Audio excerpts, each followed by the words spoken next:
Welcome to the deep dive.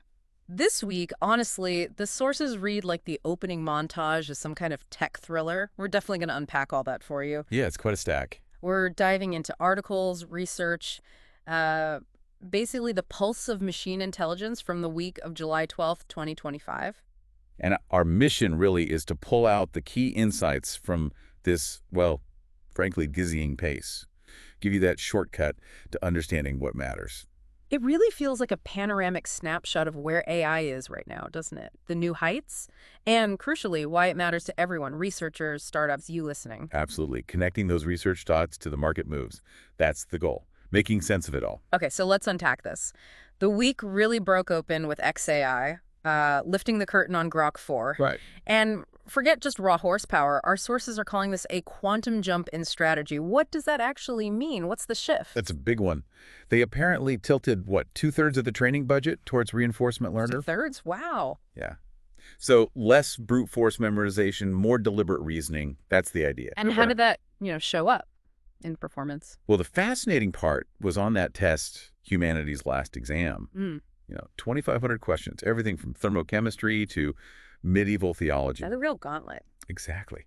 And with tools engaged, Grok 4 hit 38.6%, which, okay, doesn't sound huge, but it edged past Gemini and Claude. Okay. And Grok 4 Heavy. That reached 44.4%. We're talking first-year grad student level there. So for you listening, this is more than just bragging rights. It's a glimpse of strategic thinking under pressure. Precisely. Strategic cognition, not just data recall. And it wasn't just that one test, right? There were others. Oh, yeah. 5 other major tests. Grok 4 won them, got 87.5% on GPQA. That's complex science reasoning. Impressive. And 91.7% on the hardest math questions from AAME 25. Plus, over 79% in live coding. Okay, that coding score sounds important. Crossing the automation safety line. Right, the 75% mark. And the real-world implication there. Fewer retries, lower GPU minutes, faster releases. The startups watching those cloud bills, they care a lot. Makes sense. And what about the cost side? How's the efficiency? I think I heard something about a vending machine. Yeah, the vending machine benchmark. But first, the cost curves. Grok 4's accuracy to price ratio, now top of the ARC AGI charts. So better bang for your buck. Potentially, yes.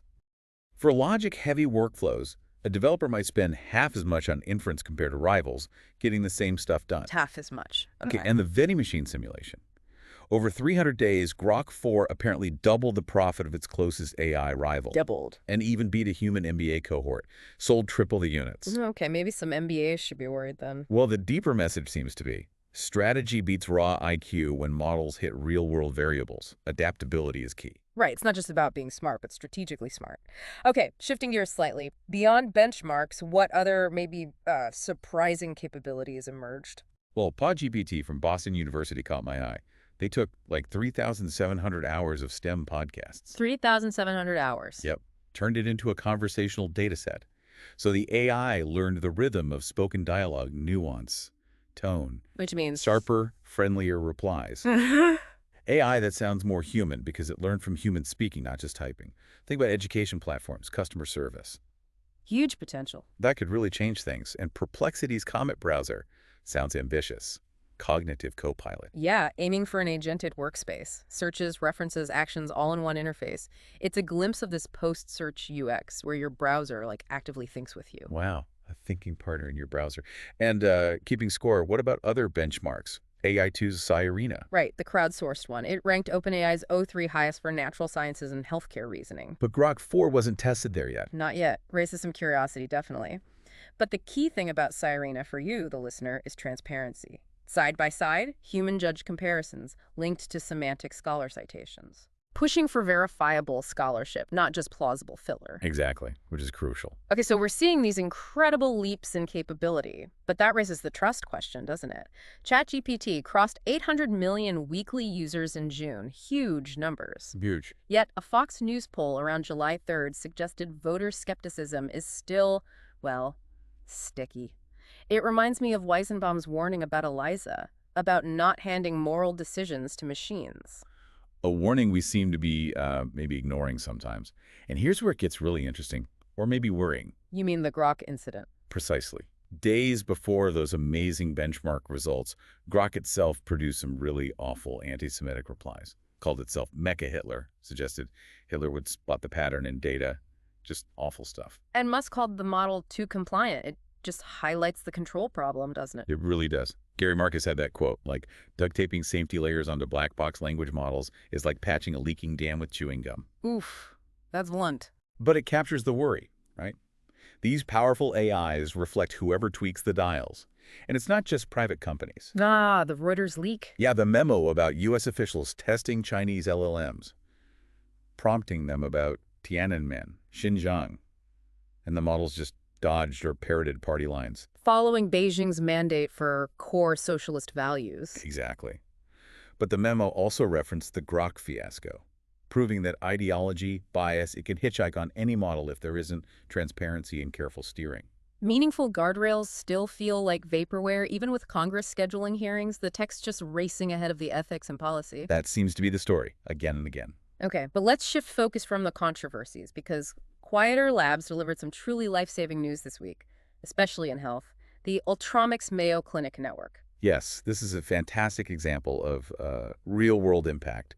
They trained AI on echocardiogram clips, standard heart ultrasounds, Okay. and it can now flag cardiac amyloidosis, a serious heart condition, with 85% sensitivity and 93% specificity. That's really high accuracy. It is. And crucially, it's just a software patch. No new hardware needed, because the view it uses is already standard in echo studies. So easier to implement. Much easier. And the bottom line, this isn't hype. It's triage transformed. Earlier diagnosis means earlier treatment, longer lives.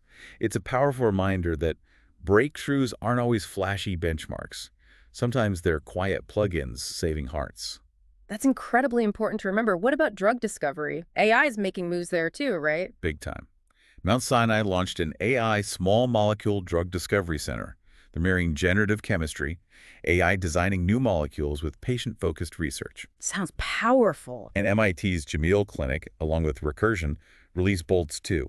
It's an open-source model for predicting how strongly molecules bind, and it delivers results in like 20 seconds. Open source is key there, I imagine. It really matters. Proprietary hoarding is a real issue in pharma R&D. But then you have startups like Aphoris building privacy-preserving ways for different groups to collaborate, letting computation work across data silos without leaking secrets. So a balance between competitive edge and scientific openness. Trying to find that balance, yeah. And gene editing, also seeing AI impact. Definitely. There's new tech for mapping DNA breaks across the genome, PCR-free mapping, cleaner data, basically. Right. That cleaner data feeds AI models, which then design better guide RNAs for CRISPR therapies, more precise gene editing. And the implication is? Lower costs, potentially shrinking multi-million-dollar per dose costs down to 6 figures, making cures much more accessible. AI isn't just speeding up science, it's rewriting the economics sometimes. That's huge. Any other examples? Yeah, Australian researchers built an AI protein design platform. It actually crafted a molecule that's lethal to antibiotic-resistant E. coli. Wow, how fast? Shrank the time from concept to lab validation from years down to weeks, years to weeks. Incredible speed. Right. Okay, so from the lab to the body itself, personalized care. Rice University's wearable first strategy. Right. They're building things like haptic exoskeletons, photoacoustic scanners you can wear, soft robotics, all feeding sensor data to machine learning models. To predict what? Things like burnout or even epileptic seizures before symptoms show up. The idea is care that lives on the body, not just in a remote server. Proactive and personalized. Exactly. And investors are noticing. This market for proactive wearable AI pairs could eclipse today's smartwatch market within, say, 3 years. That fast? Looks that way. And even further out, Johns Hopkins had that surgical robot, the STAR-H system. Ah, yes, the gallbladder surgery. It handled a critical phase autonomously, interpreted voice cues, adapted mid-procedure when things changed, like simulated bleeding, and scored human-level precision. So robots are getting penciled onto future surgical staff rosters. It certainly seems like the trust curves are shifting in that direction. Surgeons are seriously considering it. Okay, all this progress, it inevitably leads to the jobs question. What does it mean for the workforce? The narrative seems kind of all over the place. It really is splintered. Theory 1, entry-level white-collar jobs vanish first. Theory 2, seniors who don't adapt to AI tools become expendable. And theory 3. AI hollows out the middle, everything between the vision setters at the top and the execution bots at the bottom. Flatter org charts. Does the data back any of these up?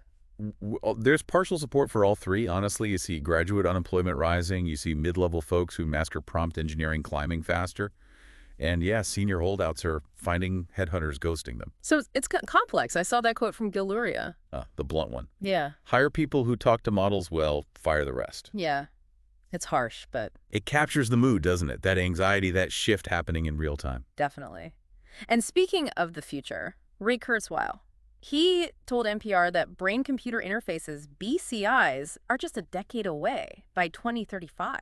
Yeah, he argues we're already kind of quasi-cyborgs, right? Phones outsourcing memory, wearables tracking vitals. So BCIs are the next logical step. Well, look at Grok 4 hitting 128K token context windows today. That's a lot of info. Neural implants providing real-time data retrieval by 2035. Suddenly feels less like sci-fi, more like a hardware roadmap problem. It connects to Mark Cuban's prediction too, right? The first trillionaire coming from AI, maybe even this year. That definitely sent social media into a frenzy. The whole debate, amazing entrepreneurial horizons versus, plutocratic dystopia. A familiar tension. And the fight for talent to build this future is intense. That Apple to Meta defection? Rooming pang, yeah. Led Apple's foundation models team, jumps to Meta's superintelligence division. 8-figure package. Wow. Apple restructured leadership basically overnight. It just shows the fight for the architects of these models is even fiercer than the fight for users because they set the pace. And Meta's spending reflects that. Their data center spending is apparently topping the budgets of some small countries now, all to support this AI race. Incredible. Okay, underpinning all this, the infrastructure. What's new there? MIT's Physics Gen. Right, Physics Gen. Huge for robotics. It can take just a handful of VR demos. Demos of attack, like flipping a box.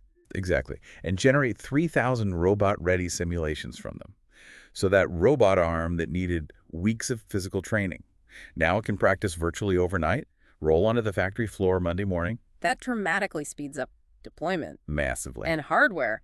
The Chinese optical chip, Meteor 1. Yeah, moving data with photons, not electrons. Promises huge speed gains, like 100 times the channel counts of older photonics tech. And seen as a strategic countermove. Very much so. Given the U.S. export bans on NVIDIA's top-end GPUs, this is clearly part of that strategic competition in advanced computing. Okay, finally, let's talk about information itself, how we get it. AI overviews and Google search seem to be causing problems for publishers. Big problems. Similar web data showed Mail Online losing maybe 2/3 of potential clicks when an AI overview showed up. BuzzFeed, People, similar stories. Sounds like another existential crisis for them after the Facebook traffic crash. It really does. Their content powers Google summaries, but the clicks, the reward stays on the search page, not the newsroom. Is there pushback? Already started. Legal challenges in the UK arguing Google is basically paraphrasing too much without proper opt-outs, eating the lunch it used to serve, essentially. So expect antitrust battles. I'd say expect echoes of that across the Atlantic, maybe by next quarter. It's a fundamental shift in the information ecosystem. Wow. Okay. If this past week proved anything, it's that AI isn't advancing in neat little steps anymore, is it? Not at all. It feels like tidal waves now, rolling in from chip foundries, labs, courtrooms. The pace is just dizzying, even if you watch this stuff closely. From robots stitching tissue like surgeons to browsers that are thinking companions, every headline just adds another layer. It's morphing faster than anyone predicted. But it's not just about machines beating benchmarks, right? It's the ripples. How we learn medicine, secure supply chains, even how we decide what link to click. Yeah. The week really underscored that simple truth. Intelligence itself isn't scarce anymore. But harnessing it responsibly, that remains a profoundly human challenge. So as you reflect on this deep dive, here's something to chew on. In a world where AI is losing latency, losing guesswork, potentially shaping our reality, how do we cultivate the critical thinking needed? Especially when today's breakthroughs might feel quaint, almost old news by next week. Exactly. We'll be here trying to sift the signal from the noise, connect those dots, and hopefully keep your roadmap one step ahead.